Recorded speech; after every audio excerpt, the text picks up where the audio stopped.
Now it sounds like a no-brainer. Thousands of premature deaths prevented every year and hundreds of millions of pounds in NHS savings.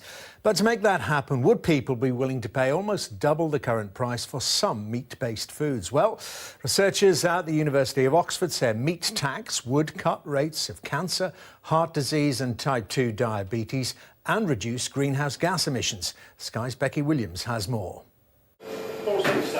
It's widely acknowledged that red meats like pork, lamb and beef can all be bad for you if you eat too much of them. But experts are now suggesting that the government introduces a meat tax to encourage people to choose healthier options.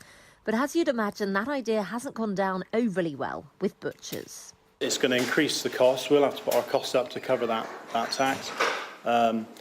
People that maybe are on a low income, they may not be able to afford it. They'll buy a much cheaper product, which is full of fat and other additives. So I think that it's just not a good thing for us or anybody else. In effect, the tax could double the cost of a pack of sausages. For the UK, it would be a 14% increase on red meats and a 79% hike on processed meat. The global benefits of a meat tax included a 16% reduction of processed meat, the prevention of 222,000 deaths from cancer, heart disease, strokes, and also type 2 diabetes, and 3,800 obesity-related deaths. But is it actually necessary? For instance, in the UK, there's been an enormous increase in the number of people shunning meat altogether in the last decade. At this vegan cafe on Bristol's trendy Gloucester Road, people are all about choosing alternatives. I think it's great that people are going vegetarian and vegan. I think it's good for the environment and I think it's good for their health.